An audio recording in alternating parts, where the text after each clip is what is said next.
Hello and welcome to this Thursday edition of the World Report. I'm Arjun Samar Mahindran. Let's take a look at what's making headlines around the world. Indian student Neelam Shinde from Maharashtra's Satara district is fighting for her life in a hospital in California after suffering critical injuries in a road accident. The 35-year-old, a fourth-year student at the California State University, was out for an evening walk on the 14th of February when a car hit her from behind. It was a hit-and-run case, leaving her with severe injuries to her arms, legs, head and chest. Neelam was rushed to UC Davis Medical Center in Sacramento, where she remains in the intensive care unit or the ICU.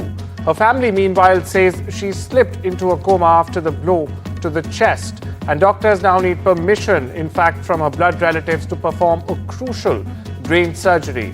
The family only learned about the accident 2 days later through Neelam's roommate. The hospital, meanwhile, also sent an urgent email asking them to come to the US immediately. However, Neelam's father says they've been trying for a visa since the 16th of February but haven't received it yet. Neelam lost her mother to a brain tumor just last year. Meanwhile, police have taken the driver into custody, but legal proceedings are stalled without a blood relatives present to formally pursue the case. As per NDTV sources, meanwhile, MEA has in fact taken up the matter and the US side is looking into the formalities for early grant of visa for the applicant's family. Now listen into Neelam's father and her cousin brother. शुक्रिया sir हमसे बात करने के लिए। Mister Shinde, आप मेरी आवाज़ सुन पा रहे होंगे। वी कैन अंडरस्टैंड आपके लिए डिफ़िकल्ट टाइम होगा। बता सकते हैं क्या हुआ, किस समय आपको जानकारी मिली कि एक्सीडेंट हुआ है और अभी क्या मदद प्रोवाइड की जा रही है? तो स्लॉट बुक होने के बाद ही हमें इमरजेंसी वीजा मिलेगा, ऐसे वहां से बोला जा रहा है। और हम स्लॉट बुक करने का ट्राई कर रहे हैं, पर अभी तक कुछ भी नहीं हो। पर स्लॉट बुक क्यों नहीं हो पा रहा है? ऐसी दिक्कत क्यों आ रही है? क्या बताया गया है उनकी तरफ से? वो बताया गया है कि वो कॉल सेंटर वाले बोल रहे हैं कि फर्स्ट कम फर्स्ट सर्विस होने की वजह से अब सब लोग वहाँ पे ट्राई कर रहे हैं, तो जिसको पहला जो क्लिक कर रहा है उसको ही मिला जा रहा है वो स्लॉट। हमें कुछ भी नहीं, मतलब इमरजेंसी वालों की कोई ऑप्शन ही नहीं वहाँ पे। इसी तरह का कम्युनिकेशन आपको आया है गवर्नमेंट की तरफ से? यस, अभी कम्युनिकेशन आ रहा है। मतलब अजित जी पवार साहब है और एकनाथ जी शिंदे और सुप्रिया सुले और हमारे यहाँ के जो अतुल बाबाजी भोसले और मुरलीधर जी मोड़ साहब है, वो सब ट्राई कर रहे हैं। उन्होंने हमसे संपर्क किया है उसके बारे में और वो अभी ट्राई कर रहे हैं, पर अभी तक मतलब ऐसा आया नहीं कि वीजा मिलेगा, पर वो ट्राई कर रहे हैं, हमारे लिए हेल्प कर रहे हैं। किसका कॉल आया आपको? हमें अजित पवार साहब के पीए का आया, एकनाथ शिंदे साहब के पीए का भी आया है कॉल। अच्छा। और मुरलीधर जी मोड़ साहब है, वो भी हमारा मतलब हेल्प कर रहे हैं, उनका भी आ रहा है कॉल। तो उन्होंने क्या बोला कि किस तरह से मदद प्रोवाइड करेंगे? वो बोले कि हम परराष्ट्र मंत्री जी से हम बात कर रहे हैं, उसके रिगार्डिंग कुछ हेल्प जितना हो सके हम उनसे बात करके आपको वीजा मिलने की मतलब तरतूद कर रहे हैं। मिस्टर शिंदे, आप मुझे ये भी बता सकते हैं वहां पर इस समय कौन होगा नीलम के पास? आपको 2 दिन बाद इस एक्सीडेंट के बारे में पता लगा, लेकिन इस समय कौन है उसके साथ वहाँ? उसके साथ उनकी फ्रेंड है, वो कॉलेज में जो है वो फ्रेंड है उधर, वो हमको पूरा बताते हैं, इधर मैसेज देता है। उनकी फ्रेंड है उनके साथ आप बता रहे हैं, और कोई नहीं है? और कोई नहीं है उधर। तो ये मैनेज कैसे हो रहा है? क्या वहाँ सरकार कुछ मदद करती है? वहाँ की कर रहे हैं मदद, अमेरिका से, कैलिफोर्निया से वो करता है, मदद करता है। डॉक्टर लोग वगैरह बहुत अच्छे उधर के। तो ये बताया गया है कि कुछ वहाँ एक्सरसाइज कर रही थी जिस समय ये घटना हुई है, क्या पता लगा है उस बारे में? क्या हुआ, वो मतलब रात को चल रही थी वहाँ पे रोड पे, तो चलते समय पीछे से 120 से स्पीड से कार आ गई और उस कार ने उससे पीछे से धक्का दिया और हवा में मतलब 40 फुट ऊपर उछल गई थी। उसके वजह से उस दोनों पैर हो गए, एक लेफ्ट हैंड और उसके जो पूरे मतलब बदन में बहुत ज्यादा लग गए पूरा। आप में से आप कौन जाना चाहता है अभी जो वीजा के लिए आपने अप्लाई किया है फैमिली में से? हाँ, मैं भाई उसका, वो मामा का लड़का, और उसके पिताजी, हम दोनों जाने वाले वहाँ पे। Indian diplomat Kshitij Tyagi strongly rebuked Pakistan for what he called baseless and malicious remarks on India at the 58th session of the UN Human Rights Council in Geneva. A counselor at India's permanent mission to the UN in Geneva, Kshitij Tyagi stated that Pakistan's leader in fact continued to spread falsehoods dictated by its military terror complex and accused Islamabad of misusing the OIC as its mouthpiece, reaffirming that Jammu and Kashmir and Ladakh, in fact, were, are, and will remain to be integral parts of India. Tyagi highlighted the region's political and economic progress, calling it a testament, in fact, to public trust in the Indian government. He also criticized Islamabad for harboring UN-sanctioned terrorists and urged it to focus on governance and justice for its own citizens instead. Listen in. India is exercising its right of reply in response to the baseless and malicious references made by Pakistan. It is regrettable, yet unsurprising, to see Pakistan's so-called leaders and delegates continuing to dutifully spread falsehoods handed down by its military terrorist complex. Pakistan is even making a mockery of the OIC by abusing it as its mouthpiece, which is fooling nobody. We do not wish to dignify such propaganda, but are constrained to make a few simple points for the record. First, the Union territories of Jammu and Kashmir and Ladakh were, are, and will always remain an integral and inalienable part of India. Second, the unprecedented political, social, and economic progress in Jammu and Kashmir in the past few years speaks for itself. These successes are a testament to the people's trust in the government's commitment to bring normalcy to a region scarred by decades of Pakistan-sponsored cross-border terrorism. Third, as a country where human rights abuses, persecution of minorities, and systematic erosion of democratic values constitute state policies, and which brazenly harbors UN-sanctioned terrorists, Pakistan is in no position to lecture anyone.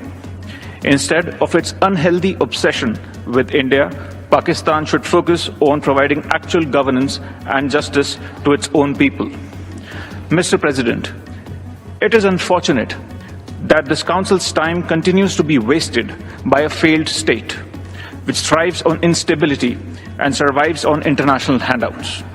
Its rhetoric reeks of hypocrisy, its actions of inhumanity, and its governance of incompetence.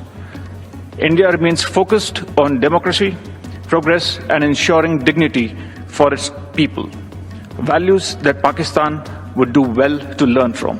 I thank you. European Commission President Ursula von der Leyen has begun her two-day visit to India earlier on Thursday. Now, she's being accompanied by top leaders from all 27 EU member states.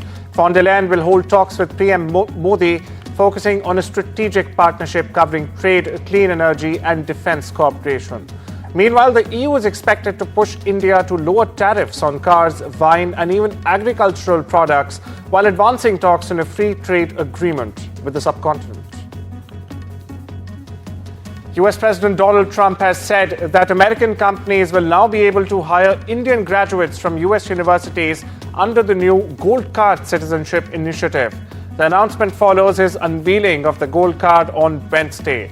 Defending his Gold Card proposal against allegations of serving just wealthy immigrants, in fact, US President Donald Trump said American businesses could purchase his proposed offer to help keep bright students from countries like India who went to schools in the US for higher studies. Listen in.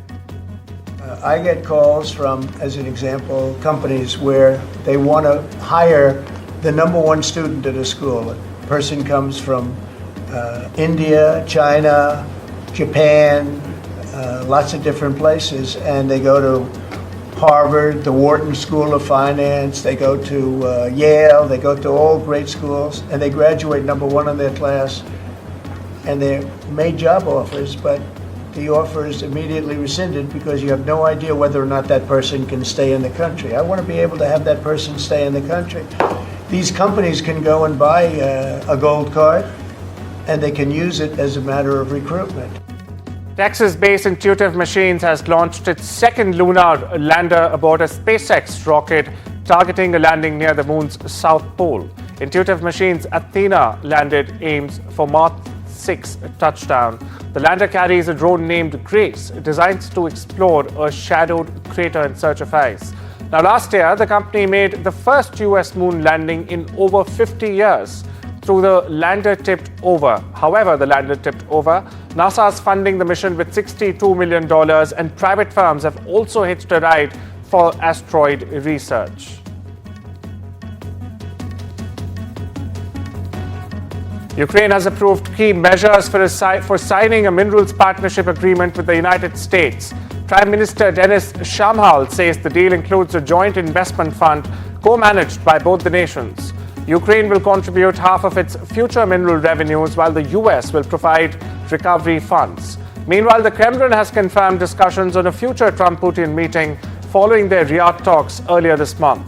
President Zelensky, set to visit Washington on Friday, insists security guarantees should be a part of the agreement. However, US President Donald Trump has said Europe should handle that. The full agreement could hinge on upcoming talks in Washington. US Supreme Court Chief Justice John Roberts has temporarily blocked a lower court ruling requiring the Trump administration to in fact disperse foreign aid funds. The stay allows more time for the court to consider the administration's request to overturn the order. The foreign aid funding dispute arose from a pair of lawsuits brought by the aid organizations, alleging in fact that the agencies have illegally frozen all foreign aid payments. Earlier, the White House announced cutting over 90% of USAID's contracts, totaling around $58 billion worldwide. Now, as a part of Trump's America First agenda, the step was taken. The move, backed by Trump ally Elon Musk, comes amid claims that foreign aid promotes a liberal agenda and wastes American taxpayer money. US President Donald Trump has directed federal agencies to prepare for major layoffs, with downsizing SAR Elon Musk projecting $1 trillion in budget cuts. The Environmental Protection Agency and Interior Department are among those facing drastic workforce reductions. Some 100,000 federal workers have already been laid off or have taken buyouts. US President Donald Trump has raised hopes for another month-long pause on steep new tariffs on imports from Mexico and Canada, saying they could take effect on the 2nd of April, and floated a 25% reciprocal tariff on European cars and even other goods. A White House official, however, said Trump's previous March 4 deadline for the 25% tariffs on Mexican and Canadian goods, in fact, remained in effect as of this moment, pending his review of Mexican and Canadian actions to secure, in fact, their borders and halt the flow of migrants and the opioid fentanyl into the US. UK Prime Minister Keir Starmer is headed to Washington armed with a major defense spending pledge, hoping to convince US President Donald Trump to continue backing Ukraine. Now, Starmer announced the UK would boost defense spending to 2.5% of its GDP by 2027, that's in the next 2 years, in fact, with the goal of reaching 3% by 2035, the largest sustained increase since the Cold War. The visit comes as European leaders scramble to help Kiev's voice in US, Russian talks and secure NATO unity. Starmer will also host a Ukraine summit in the UK this Sunday, with President Volodymyr Zelensky expected to attend. Over in the US, a Texas child has died of measles as an outbreak surpasses 130 cases across Texas and New Mexico. Now, the child, who was unvaccinated, died at a Lubbock hospital. Officials warn more cases are expected, as nearly all infections so far have been among unvaccinated children in the country. The Centers for Disease Control and Prevention has said measles has a fatality rate of 1 to 3 per 1,000 cases. Taiwan on Thursday condemned China's military exercises after Beijing designated an area, in fact, to conduct shooting drills off the self-governed island's southwest coast. China considers the island a renegade province to be taken by force if necessary, and in recent years has in fact increased military activity around the island's waters and airspace. Now, the exercise was just 74 kilometers of the coast of Kaohsiung and Pingtung. Taiwan's Ministry of Foreign Affairs condemned China's move, accusing Beijing of engaging in unilateral threats and harassment, not only in Taiwan's waters but also in international waters. The country's defense ministry has said in a 24-hour period it detected 45 Chinese aircraft, 14 Chinese Navy vessels and 1 ship from the Chinese military operating around Taiwan, of which 34 had in fact crossed into its waters and airspace. It's time we slip into a short break. See you on the other side.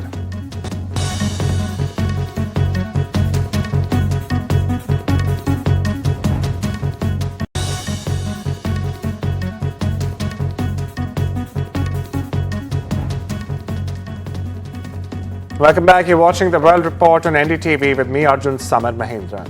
The world's largest cryptocurrency has seen a sharp decline in value. In fact, Bitcoin fell 5% on Wednesday, reaching $84,201. Meanwhile, Ethereum gained 1.58% in the same period. Now, the drop comes amid global economic uncertainties and regulatory pressures on digital assets across the board. United Auto Workers President Sean Fain announced that UAW members at Rolls-Royce's Indianapolis Local 933 have reached a tentative agreement with the company. The deal comes after negotiations between the union and the manufacturer. In fact, further details of the agreement have not been disclosed as of now. And Nissan is considering replacing CEO Makoto Ushida after failed merger talks with Honda. The Japanese automaker is considering potential successors, now this following a decline in business performance. Ushida, who's been the CEO since 2019, has been under pressure to turn the company around. Nissan and Honda, meanwhile, recently ended discussions on a $60 billion merger after Honda proposed making Nissan a subsidiary. Shares of Nissan rose 3.7% in Tokyo after the news. Meanwhile, Ushida had previously acknowledged the company's struggles and hinted at stepping down if necessary. Nissan has not commented on this report as of now. California's Fast Food Council is considering raising the state's fast food worker wage from $20 to $20.70, adjusting for inflation. Business owners argue the current wage has already led to job losses and higher prices, while workers say rising costs of living make an increase necessary. The council will meet in April or May for further discussions but has not set a date for a vote as of now. And YouTube star Mr. Beast, whose real name is Jimmy Donaldson, is in talks, in fact, to raise funding for a holding company that oversees his businesses, including Feastables and Lunchly. The potential investment round could value his company at a staggering $5 billion. In fact, last year, his businesses generated over $400 million in revenue. Meanwhile, Donaldson admitted to losing tens of millions on his Amazon Prime reality show Beast Games, despite it being Amazon's most watched unscripted series. The company has committed over $250 million for 2 additional seasons. And Instagram is reportedly considering launching Reels as a separate app, taking advantage of TikTok's uncertain future in the US. Now, Meta previously attempted a similar move with its Lasso app in 2018, but it failed to gain traction. The company is also expanding video editing tools to compete with TikTok's parent company, ByteDance. Meanwhile, chip giant NVIDIA has reported a 78% surge in fourth quarter sales, fueled by rising demand for artificial intelligence. The company's annual revenue climbed 114% to $130.5 billion. For the upcoming quarter, the company expects revenues of around $43 billion, surpassing Wall Street estimates. Now, net incomes rose sharply to $22 billion, while gross margins dipped slightly to 73% due to newer, costlier data center products. The focus now shifts to the company's next-generation AI chip, Blackwell, which is expected to significantly boost sales in the next year and this year as well. Amazon's new Alexa assistant with generative AI, Amazon introduced Alexa Plus, its first major AI upgrade for the voice assistant since 2014, more than 10 years. The service, free for Prime members and $19.99 for others, can store preferences, make reservations, and even connect with Amazon devices like Ring. Alexa Plus aims to compete with Apple and Google's AI-driven assistants. Amazon shares rose 1.7% following this announcement. Meanwhile, Canada is going to charge Google for enforcing online news payments law. The Canadian regulator CRTC will levy a fee on Google to cover costs of implementing the Online News Act. Now, the law passed last year requires tech giants to pay news publishers for content. Google, which agreed to pay Canadian dollars 100 million annually to publishers, has criticized the new fee as an unfair regulatory burden. Meta, in contrast, backed news on Facebook and Instagram in Canada to avoid payments. The fee structure takes effect from the 1st of April with no upper limit on charges. And Pakistan faced Bangladesh in their final Champions Trophy game at Rawalpindi. Both teams are out of the semi-final contention, but pride is, however, on the line for sure. Host Pakistan will aim to avoid a winless exit, while the Bangladesh Tigers look to prove they can compete at this level. The two sides will fight to avoid finishing, in fact, at the bottom of Group A. And as we speak, the match has in fact been delayed due to rainfall. Former US Open champion Gary Woodland has received the PGA Tour Courage Award for returning to competition after brain surgery in 2023. Woodland underwent a craniotomy to remove a benign tumor and made his comeback in January 2024, securing 3 top 25 finishes. He became the 7th recipient of the prestigious award. Over to the English Premier League, where Liverpool has extended their Premier League lead to 13 points, this after a 2-0 victory over Newcastle. Goals from Dominic Szoboszlai and Alexis Mac Allister secured the win, while Arsenal dropped points in a goalless draw against Nottingham Forest. With this lead, Liverpool is closing in on their 20th English League title. Diesel's latest collection, unveiled at the Milan Fashion Week, embraced a dystopian theme with models sporting ghostly eyes and spray-painted smiles. The collection featured bold silhouettes from ultra-mini skirts to low-rise jeans. Designer Glenn Martens, known for Diesel's textile innovations, is set to take over at Maison Margiela after Jean Galano, though no creative changes, however, have been announced for Diesel just as yet. In a statement to the Santa Fe, New Mexican County Sheriff Adnan Mendoza said at Hackman and his wife, classical pianist Betsy Arakawa, were in fact found dead on Wednesday afternoon in their home in the Santa Fe Summit community, northeast of the city. And well, that's all we have for you today. Take care and have a wonderful day.